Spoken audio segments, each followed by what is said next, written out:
Bienvenidos hermanos nuevamente a una lección más de esta materia que estamos en curso, de esta materia que estamos en desarrollo, las cartas del apóstol Juan. Agradecemos a Dios por la oportunidad que nos regala nuevamente de poder estar nuevamente preparados para iniciar una nueva clase. En esta clase, que es la lección número 9 o la novena lección, como queremos llamarle, como dijimos en la lección anterior, en esta clase nosotros vamos a estar estudiando ya lo que es el contenido de una manera rápida, de una manera breve, de una manera resumida, lo que es el contenido de esta segunda carta de Juan. Así que hermanos, bienvenidos, vamos a prepararnos. Quiero compartir pantalla, la lección que vamos a tener en estudio en esta oportunidad, la lección número 9, ¿verdad? Como aparece en pantalla, estamos ahí con la lección número 9 y precisamente pues tiene que ver con este nombre de la materia, las cartas del apóstol Juan. Estamos ya pues por terminar la segunda carta, ya que Dios así lo permite. Y luego, pues solamente nos queda el análisis de la tercera cartita que escribió el apóstol Juan. Vamos a iniciar, hermanos, nuestro estudio, entonces, hablando acerca de el contenido de esta carta. En la lección anterior, nosotros le dimos lectura, la leímos, en esta oportunidad no la vamos a leer. Espero que tengamos ya en mente un panorama pues de lo que es el contenido de esta carta. Vamos entonces a hablar acerca del contenido. Iniciamos pues hablando de lo que se le conoce como la salutación o lo que es el saludo. La salutación o el saludo de esta segunda carta la encontramos o lo encontramos en el versículo 1 y el versículo 2, ¿verdad? Versículo 1 y el versículo 2, donde encontramos pues la salutación, saludo, ¿verdad? A la señora elegida, un saludo, una salutación a la señora elegida y un saludo también a sus hijos. Dice el versículo 1 y el versículo 2: el anciano a la señora elegida y a sus hijos, a quienes yo amo en la verdad. Y no solo yo, sino también todos los que han conocido la verdad, a causa de la verdad que permanece en nosotros para y estará para siempre con nosotros. Versículo 1 y el versículo 2. El anciano.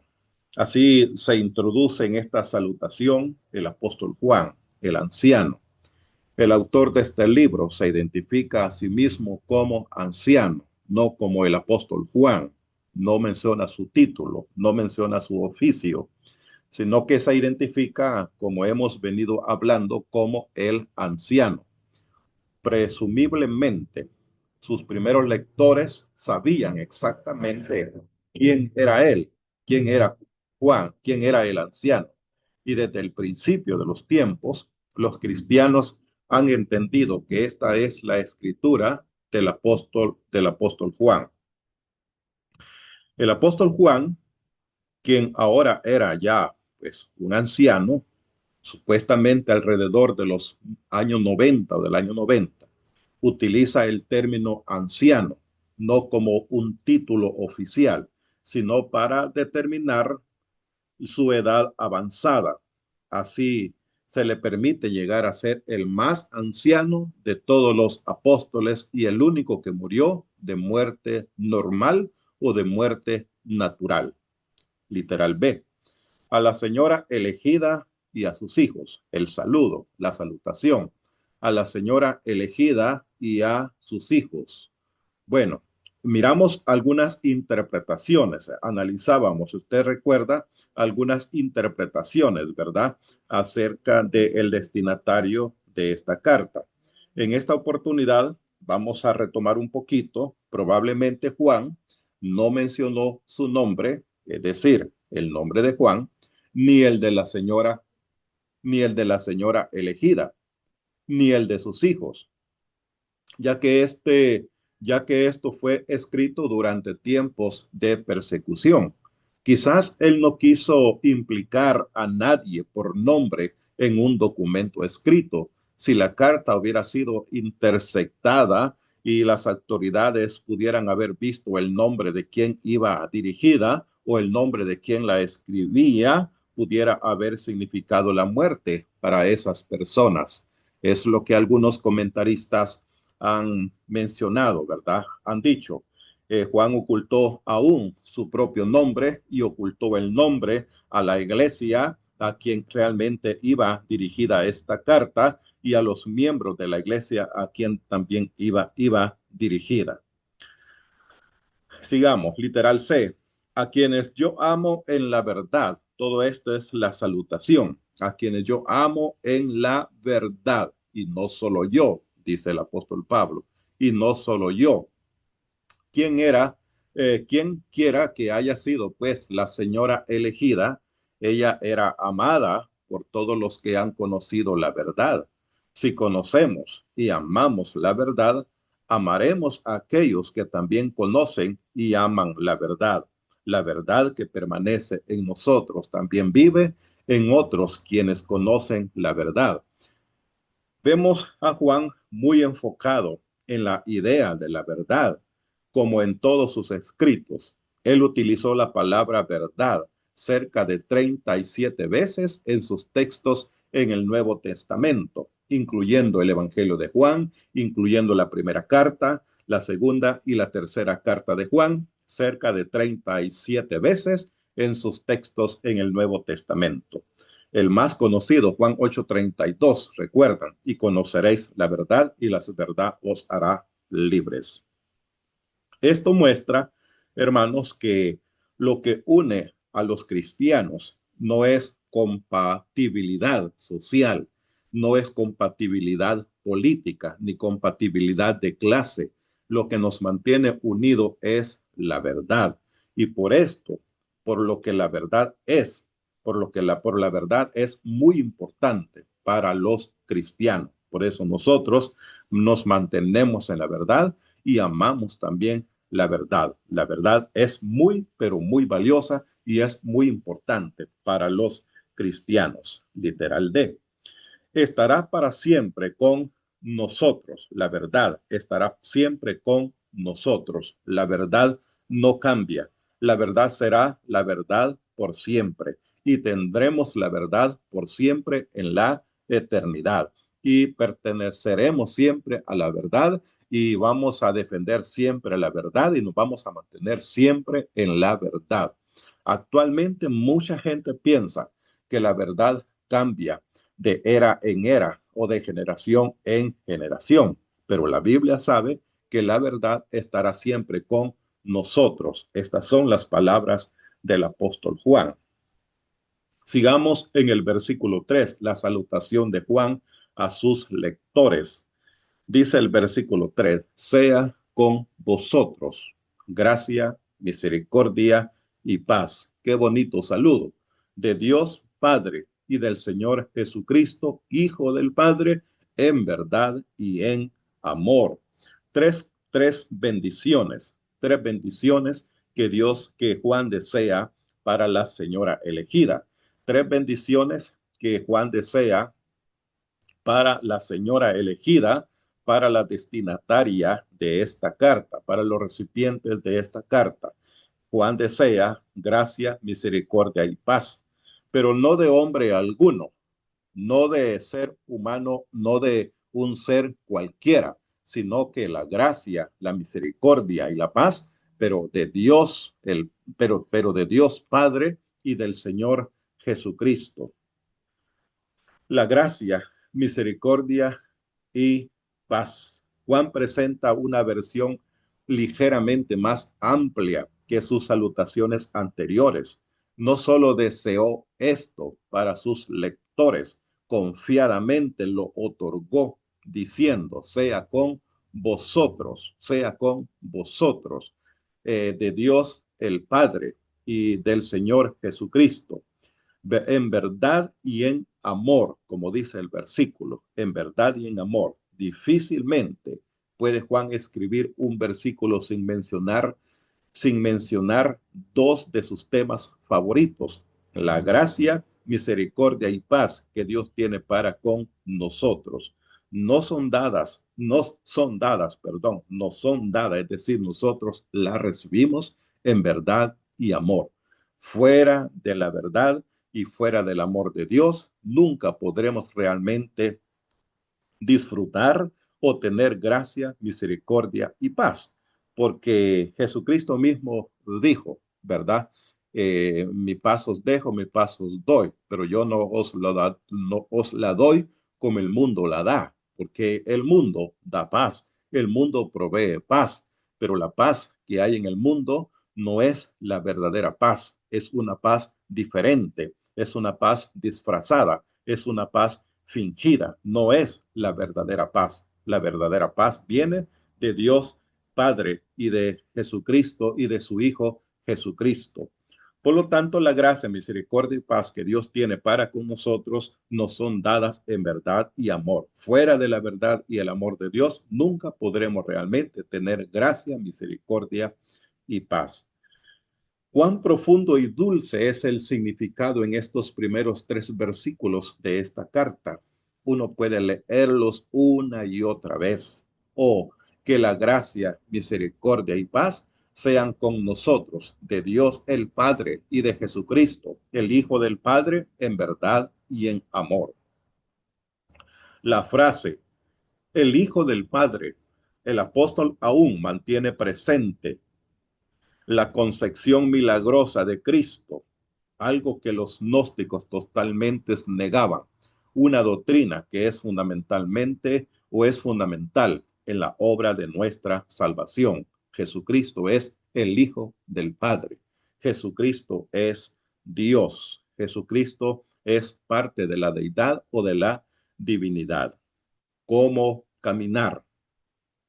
¿Cómo vamos a caminar la vida cristiana?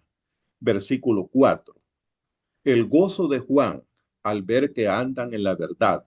Yo pregunto a usted, ¿cuál es su gozo? ¿Cuál es el gozo suyo? ¿Qué es lo que le causa gozo a usted? El gozo de Juan al ver que andan en la verdad. Mucho me regocijé, versículo 4, porque he hallado a algunos de tus hijos andando en la verdad, conforme al mandamiento que recibimos del Padre. Mucho me regocijé.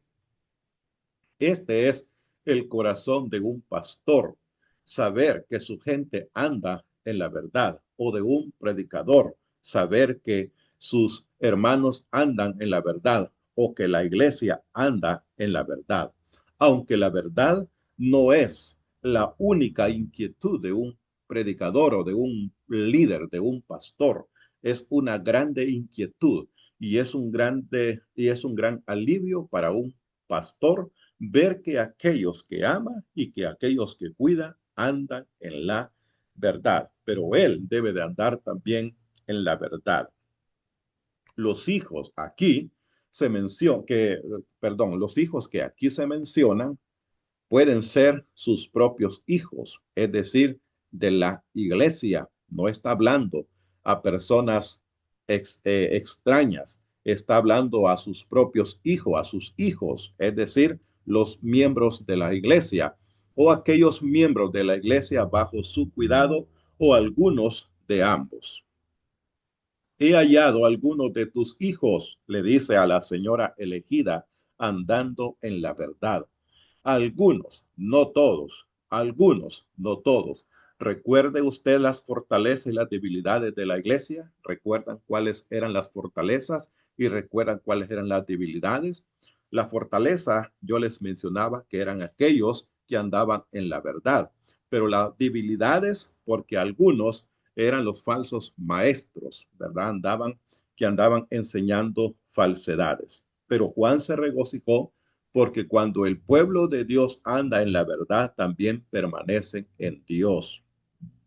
La misma idea se expresa en Primera de Juan, capítulo 2 y el versículo 24.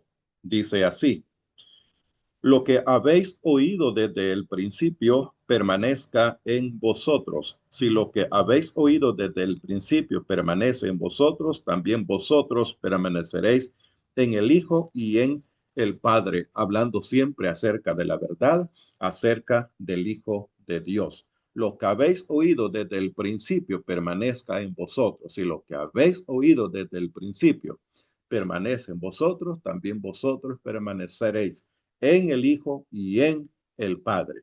La verdad no solo es importante por la verdad misma, pero también porque el andar en la verdad muestra que estamos caminando con Dios, que estamos caminando con el Señor. Sobre la idea de andar en la verdad, un comentarista expresa: no dar un paso o dos, no romper o saltar sobre una cerca de arbustos para evitar una falta, sino perseverar en el camino cristiano sin desviarse a derecha ni a izquierda. El mandato de amarse unos a otros, versículo 5 del contenido de Juan. Y ahora te ruego, Señora, no como escribiéndote un nuevo mandamiento, sino el que hemos tenido desde el principio, que nos amemos unos a otros. La orden, el mandamiento, el mandato de amarse unos a otros, encontramos en el contenido de Juan, en su carta. Ahora te ruego, Señora. Juan no era orgulloso como para no rogar sobre un asunto tan importante. No cuando se trataba de algo tan vital en la vida cristiana como el mandamiento de que debemos amarnos unos a otros. A veces el orgullo no nos permite rogar, pero Juan realmente no era, pues Juan no era orgulloso como para no rogar sobre este asunto tan importante como lo es el amor. Nosotros en la iglesia, hermanos, en nuestras congregaciones, debemos de rogar a los hermanos, debemos de suplicar a los hermanos que se amen, porque este es un asunto muy valioso y muy importante. Es un mandamiento de Dios, es un mandato de Dios. Por lo tanto, debemos de rogar a la iglesia, rogarnos unos a otros, el amarnos unos a otros para cumplir el mandamiento de Cristo, para cumplir el mandamiento de Dios. No como escribiéndote un nuevo mandamiento. Juan sabía que esto no era nuevo para sus lectores. Repitió él el tema a lo largo de Primera de Juan y también lo repitió en su evangelio acerca del amor. Sin embargo, como era algo tan fundamental, tenía que ser repetido y usado como un recordatorio para que no lo olvidemos. Así debemos de hacer nosotros o debemos de hacer nosotros, ¿verdad? En la iglesia, estar repitiendo y repitiendo y repitiendo para que no se olvide o para recordar asuntos que son muy valiosos y son muy importantes en la iglesia. Y este mandamiento no es la excepción.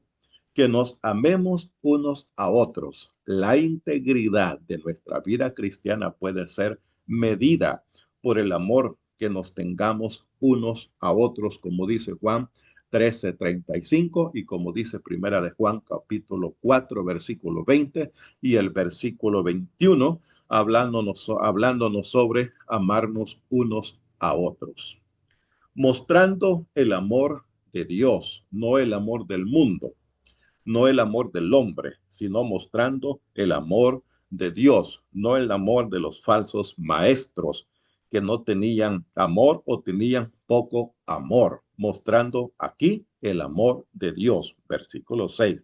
Y este es el amor, que andemos según sus mandamientos. Este es el mandamiento, que andéis en amor, como vosotros habéis oído desde el principio, dice Juan. Y este es el amor, que andemos según sus mandamientos, que andemos según sus mandamientos. Si amamos a Dios, obedeceremos sus mandamientos. Y no lo hacemos porque pensamos que sus mandamientos sean cargas pesadas, sino porque podemos ver que es lo mejor para nosotros. Son guías y regalos para nosotros de parte de Dios. Que andemos según sus mandamientos. El amor verdadero así es como andará. Tal vez Juan advirtió en contra de aquellos quienes pensaron que lo único importante en la vida del cristiano era tener un amor vago, al que no le preocupaba la obediencia. Pero no, el amor no debe de ser un amor vago, un amor superficial, sino que debe de ser un amor, pero un amor que vaya a la par de la obediencia. Pudiera ser que no puedas distinguir entre el amor y la emoción del amor. No son lo mismo. Podemos amar sin estar directamente conscientes del amor, ni de poder estimar su fuerza y pasión. Esta es la respuesta a muchas de nuestras preguntas. Los que aman deben obedecer. Una advertencia después de hablar acerca del amor y del mandamiento del amor y que debemos de andar en amor, cómo debemos de caminar la vida cristiana, caminar en amor, ahora pasa Juan a otro tópico, una advertencia en contra de la presencia y peligros de los falsos maestros.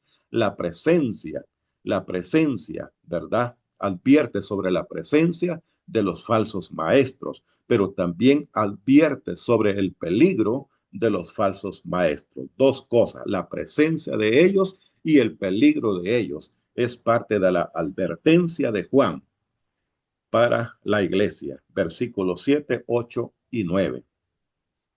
Porque muchos engañadores han salido por el mundo que no confiesan que Jesucristo ha venido en carne. Quien esto hace es el engañador y el anticristo. Mirad por vosotros mismos para que no perdáis el fruto de vuestro trabajo, sino que recibáis galardón completo. Cualquiera que se extravía y no persevera en la doctrina de Cristo, no tiene a Dios. El que persevera en la doctrina de Cristo, ese tiene al Padre y al Hijo, dice Juan, advirtiendo, alerta, ¿verdad? Cuidado aquí. Muchos engañadores han salido por el mundo. Juan estaba consciente de que los falsos maestros eran un peligro para la iglesia. Por eso se los advierte. El problema principal aquí en esta carta de segunda de Juan eran los maestros y los misioneros que andaban viajando, que de acuerdo con las éticas cristianas, aquellos que viajaban se les debía mostrar hospitalidad por los cristianos en los pueblos a donde llegaban. Por eso alerta Juan y advierte, ¿verdad? Muchos engañadores han salido por el mundo. Juan quiere que la iglesia sepa que muchos engañadores han salido por allí, ¿verdad? Andan por allí como maestros y como misioneros andan por allí viajando. Dice, es el engañador. Juan tenía en mente principalmente el peligro en su época, el peligro de aquellos que pensaban que Jesús, siendo Dios, no podía tener una conexión real con el mundo material. Para combatir, permítame, para combatir esto, Juan hizo una declaración clara. Debemos confesar que Jesucristo ha venido en carne. Esto significa que Jesús vino como un hombre real en su primera venida. Es el engañador y el anticristo. En contra de esta idea falsa de Jesús, Juan insiste que aquellos que no confiesan, que no creen en la humanidad de Jesús, que Jesucristo ha venido en la carne, son los engañadores y tienen el espíritu del anticristo. Estos son los engañadores, estos son los falsos maestros y son los que tienen el espíritu del anticristo. Todo aquel que no confiesa que Jesucristo ha venido en carne, ¿verdad? Este es el anticristo. Juan advirtió, ¿verdad? Juan advirtió contra estos anticristos en su primera carta. Primera de Juan 2, 18 al 23, dice así. Hijitos, ya es el último tiempo, y según vosotros oísteis que el anticristo viene. Así ahora han surgido muchos anticristos. Por esto conocemos que es el último tiempo. Salieron de nosotros, pero no eran de nosotros, porque si hubieran sido de nosotros, hubieran permanecido con nosotros, pero salieron para que se manifieste que no todos son de nosotros, pero vosotros tenéis la unción del Santo y conocéis todas las cosas. No os he escrito como si ignoraseis la verdad, sino porque la conocéis y porque ninguna mentira procede de la verdad. Quién es el mentiroso, sino el que niega que Jesús es el Cristo? Este es el anticristo, el que niega al Padre y niega al Hijo. Todo aquel que niega al Hijo tampoco tiene al Padre, y el que confiesa al Hijo tiene también al Padre. Y en el capítulo 4, el versículo 3, también habla acerca del anticristo o de los falsos maestros, capítulo 4, y vamos a leer el versículo 3. Y todo espíritu que no confiesa que Jesucristo ha venido en carne, no es de Dios. Y este es el espíritu del anticristo, el cual vosotros habéis oído que viene y ahora ya está en el mundo. Juan advirtió entonces en contra de estos anticristos en su primera carta. Son aquellos que no solo se oponen a Jesús, pero quienes también ofrecen un Cristo sustituto. Este espíritu de anticristo, algunos piensan, este espíritu de anticristo, algunos, ¿verdad? Algunos piensan que algún día encontrará su total realización en el anticristo, quien guiará a la humanidad en una rebelión del final de los tiempos en contra de Dios. Doctrinas falsas que están pensando que todavía están esperando al anticristo, que todavía el anticristo todavía no ha venido, que todavía no se ha hecho presente y lo están esperando en un personaje mundial, en un líder mundial, en un líder poderoso, en un líder reconocido, ¿no? Que al final va a guiar a la humanidad y que en una rebelión contra Dios, en una rebelión contra Jesús al final de los tiempos. Pero Juan dijo que ya era el último tiempo y que muchos engañadores habían surgido por el mundo. En como dice el versículo 8, versículo 18 del capítulo 2, hijito, ya es el último tiempo, en los tiempos de Juan. Y según vosotros oísteis que el anticristo viene, así ahora han surgido muchos anticristos. Por esto conocemos que es el tiempo, que ya dice que es el último tiempo. Ya en los tiempos de Juan, allá en el año 90, aproximadamente, cuando Juan escribe esta carta, ya el anticristo ya era una realidad. Pero muchos piensan que todavía, pues, el anticristo no ha venido y que están esperando todavía el anticristo que se va a revelar o que va a venir en un personaje famoso, en un personaje mundial. Sigamos. Cualquiera que se extravía y no persevera en la doctrina de Cristo no tiene a Dios. No hay nada noble, sincero, valiente ni admirable en un Jesús falso. Negar al Jesús de la Biblia es siempre rechazar a ambos, al Padre y al Hijo. Aquí Juan traza una línea, una crítica línea de verdad, que al transgredirla se llega a la herejía. En nuestros días nos toca lidiar, luchar con negaciones modernas del Jesús de la Biblia, con la misma pasión que Juan lo hizo en su tiempo. Hoy, con tantas negaciones de eruditos, y los registros históricos de los evangelios, es más importante que nunca reconocer quién es el verdadero Jesús de acuerdo con la Biblia, así como amar y servir al verdadero Dios, porque lo encontramos, ¿verdad? En los evangelios. Decirle no a la manera que Dios se revela a sí mismo, es decir, no a Dios mismo, porque no se dará a conocer al hombre excepto en sus propios términos. La palabra se extravía, como dice el versículo 9. La palabra extravía tiene la idea de ir más allá de los límites, salirse de los límites. Nunca, nunca vamos más allá de las enseñanzas de Jesús, o menos ni más allá de quien Él es y de lo que ha hecho por nosotros. Cualquiera que piense que debemos ir más allá o debemos ir menos de lo que la Biblia claramente dice sobre Jesús, ya se extravió, ya sea quitándole o ya sea agregándole. Existe un progreso real en la vida cristiana, pero es un progreso basado en un conocimiento más profundo del Cristo histórico y bíblico. Un progreso sobre cualquier otra cosa puede ser llamado progreso, pero es un progreso que deja a Dios atrás y por lo tanto no es un progreso alguno. Cuando las enseñanzas de la Biblia, déjeme aquí, cuando la enseñanza de la Biblia necesita ser suplementada con alguna clave adicional o alguna nueva revelación, es señal segura que se está desplegando una doctrina avanzada, porque la palabra de Dios no puede ser suplementada, ¿verdad? No puede ser suplementada, no puede tener nada adicional. La plenitud de la palabra de Dios ya ha sido revelada.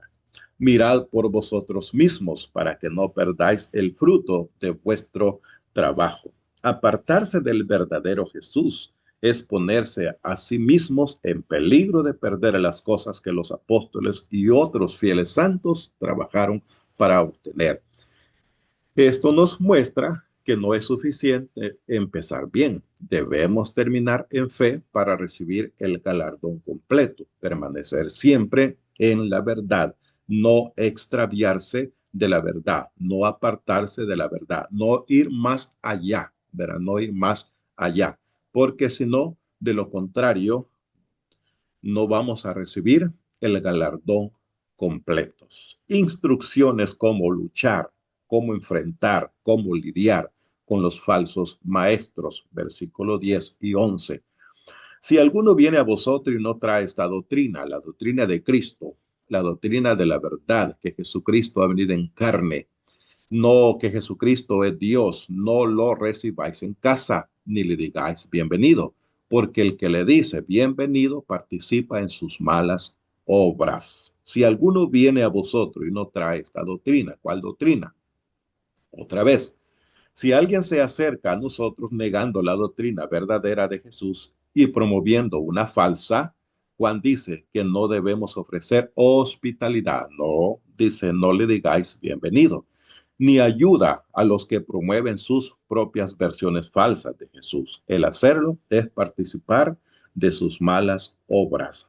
Las palabras las palabras de acuerdo con su uso en el occidente significa no tengáis ninguna conexión religiosa con ellos, ni actúes de manera que haga pensar a otros que le reconocemos como hermano.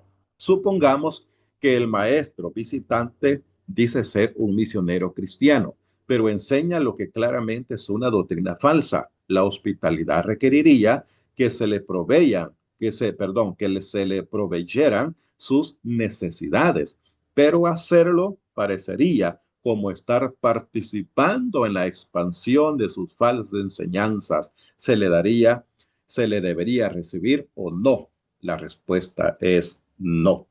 El que le dice bienvenido, Juan, con este término incluye mostrar hospitalidad y dar apoyo. Sin embargo, para un creyente débil o poco hábil, ¿verdad? O poco hábil, es mejor ni siquiera saludar a aquellos que promueven a un Jesús falso, como los mormones, los testigos de Jehová y otros. Permítame un momento, siempre se me quedó sin batería la computadora, pero vamos a otra vez ponerle carga.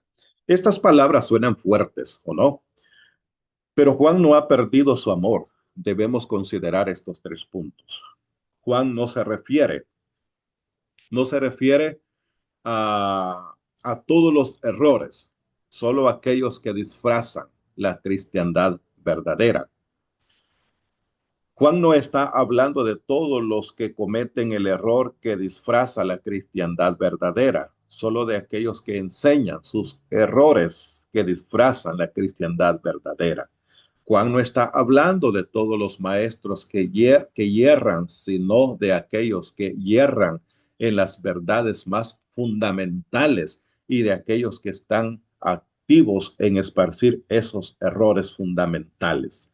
Pudiera ser que en determinado momento no concordemos con otro predicador, que no estemos de acuerdo con otro predicador en cositas de la Biblia, pero cositas que no afectan nuestra fe, cositas que no afectan nuestra salvación, pero no en doctrinas tan básicas, no en doctrinas tan fundamentales como lo es permanecer en la doctrina de nuestro Señor Jesucristo. Esto no significa que no tengamos nada que ver con aquellos que son atrapados por los cultos, como Juan lo indica. Debemos de hacer una distinción entre aquellos que enseñan estas doctrinas que niegan a Cristo, aquellos que traen esta doctrina, y los que simplemente creen la doctrina sin intención de difundirlas. No le recibáis en casa, ni le digáis bienvenido. Esto también puede ser traducido como no lo recibáis en la casa. Puede ser que Juan se refiere más específicamente a no permitir la entrada a estos maestros herejes a la casa donde los cristianos se reúnen. Pudiera ser, por lo tanto, que Juan no esté prohibiendo una hospitalidad particular, tanto como una bienvenida oficial a la congregación, para evitar una propagación de los errores que pudiera enseñar el falso maestro. Vemos cómo tales falsos maestros eran tratados en la iglesia apostólica. No tenían comunión con ellos, no les ofrecían apoyo, pero tampoco los perseguían. Participa de sus malas obras. Bueno, el que lo hace participa de sus malas obras, porque el que le dice bienvenido participa de sus malas obras. Somos definidos por lo que rechazamos, tanto como por lo que aceptamos, ¿no? En esto algunos tienen unas mentes tan abiertas que son cabezas huecas. Es sabio mantener una mente abierta en muchas cosas, pero nunca debemos tener una mente abierta en cuanto a qué veneno podemos probar. Puede decirle sí a todas las cosas que son correctas, pero también debemos decir no a lo que es falso o malvado. Debemos llegar a ser buenos para rechazar lo que debe de ser rechazado. Había personas que se proclamaban, perdón, había personas que se proclamaban líderes. Ellos eran buenos para pensar, progresistas. Los maestros gnósticos de esos tiempos declaraban que mientras el evangelio del Jesús histórico pudiera estar bien para la gente no iluminada, ellos tenían un conocimiento más profundo. Estos no debían recibir ninguna hospitalidad. Otra vez, porque para los gnósticos lo más importante, recuerden, era el conocimiento, no la obediencia, solamente el conocimiento. Si alguien tenía conocimiento de la palabra de Dios, no importaba lo que él pudiera hacer con su cuerpo, porque el alma y cuerpo son dos cosas muy diferentes, decían ellos. El cuerpo no puede contaminar el alma. A finales del siglo XIX, el incremento del liberalismo teológico trajo generaciones de pastores, líderes y teológicos cristianos quienes negaban muchos de los fundamentos de la cristiandad bíblica. Aunque era un movimiento extenso y variado, el liberalismo teológico pensó que en su base la cristiandad debía reevaluar todas sus doctrinas a la luz de la ciencia, filosofía y pensamientos modernos. Ellos rechazaban la idea que una doctrina era real simplemente porque la Biblia la enseñaba. Debían ser tan probadas como verdaderas por el razonamiento y la experiencia. Ellos creían que la Biblia no era un mensaje inspirado por un Dios real, sino que era una obra de hombres quienes estaban limitados por la ignorancia y superstición de ese tiempo. Para ellos, la Biblia no era ni inspirada ni sobrenatural, la importancia de la Biblia, su mensaje no estaba en su verdad literal o histórica, sino en su cambiante mente espiritual, en la manera de pensar de estos líderes en aquel tiempo. Encontramos también en la carta una conclusión en el versículo 12 y el versículo 13, ¿verdad? Pero vamos a ver el versículo 12. Juan anticipa una visita futura. Tengo muchas cosas, dice Juan, que escribiros, pero no he querido hacerlo por medio de papel y tinta, es decir, por medio de carta. Pues espero ir a vosotros y hablar cara a cara, para que nuestro gozo sea cumplido. Espero ir a vosotros y hablar cara a cara. De manera general, debemos simpatizar con la preferencia de Juan de una comunicación cara a cara, más que el escribir cartas, aunque estamos agradecidos también por esta carta. Versículo 13. Los hijos de tu hermana, la elegida, te saludan. Los hijos dice, de tu hermana, a la persona a quien Juan le está escribiendo, tenía una hermana. Y así como a quien Juan escribe tenía hijos, también la hermana de ella también tenía hijos. Dice, los hijos de tu hermana, la elegida, te saludan. Es decir, otra congregación local con sus miembros, con los hijos de la iglesia o con los miembros, con los hermanos de esa iglesia, dice, te saludan. Los hijos de tu hermana, la elegida, te saludan. Los hijos de tu hermana, la elegida, al decirnos que la señora elegida en segunda de Juan capítulo 1 tiene una hermana elegida y que ambas tienen hijos, nos ayuda mucho para poder identificar a quién está escribiendo Juan. Tal vez todo lo que nos dice es que Juan utilizó el término de señora elegida como un símbolo o con un lenguaje metafórico para referirse a la iglesia. Lo usó algo a la ligera, diciendo que ella tiene una hermana e hijos. La idea más probable es que la señora elegida, una iglesia en particular, tenía una hermana elegida, otras iglesias hermanas, las cuales Juan trae saludos. Los hijos de tu hermana, la elegida. Esta última referencia a la hermana elegida y a sus hijos nos recuerda que aunque debemos estar al acecho contra los falsos maestros, los verdaderos seguidores de Jesús son más que solo nuestro grupo.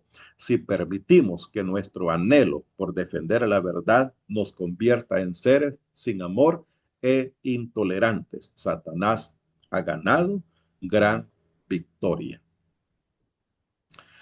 Así que hermanos, de esta manera pues terminamos esta segunda carta analizando pues algunos aspectos importantes de cada uno de sus versículos, de cada uno de sus textos, para que nosotros podamos tener una información más clara, más avanzada de lo que trata la segunda carta de Juan. Para los hermanos que tengan, hermanos varones que tengan la oportunidad de estudiar con nosotros y poder estudiar esta carta, aquí hay una muy buena enseñanza para compartir con la iglesia, para advertir a la iglesia sobre los falsos maestros y advertir a la iglesia sobre aquellos que pueden venir o aquellos que pueden levantarse también de nosotros mismos, pero no solamente a los varones, también a las hermanas, porque hay muchas hermanas que tienen sus ministerios con las jovencitas o que tienen sus ministerios con las mujeres. Ellas pueden también advertir a las hermanas, advertir a las ancianas, advertir a las señoritas o a las mujeres sobre este peligro que puede dañar a la iglesia del Señor, que puede desviar a la iglesia del Señor de la verdad y así pues no tener comunión con Dios ni con Cristo Jesús. Así es que es un buen material esta segunda carta de Juan. Así terminamos, hermanos, esta lección número 9. La tarea de la novena lección está aquí, ¿verdad? Como ustedes saben, está por allí. La pequeña tarea o el pequeño examen, si queremos llamarle, creo que más adelante, pues ya no le llamaré tarea, sino que le llamaré un examen, ¿verdad? Le llamaré un examen de cada lección. Por el momento vamos a terminar así, llamándole tarea. Quizás en las futuras materias vamos a cambiar esta metodología. Ya no van a ser tareas, sino que van a ser exámenes cortos, ¿verdad? Exámenes de cada una de las lecciones. Hermanos, un privilegio, un gusto, un placer estar con ustedes. Me da mucha alegría y también compartir con ustedes el contenido de esta bonita carta para que ustedes la analicen, para que ustedes puedan reflexionar en ella, para que puedan aprender y puedan también enseñarla. Saludos, hermanos, que Dios bendiga a cada uno de ustedes, a sus familias, Dios bendiga a sus congregaciones. Será hasta la próxima, hermanos, si Dios así lo permite, que nos volvamos a ver en lo que es la tercera carta del apóstol Juan. Les deseo lo mejor de las bendiciones de Dios para ustedes. Hasta luego. Dios bendiga a todos.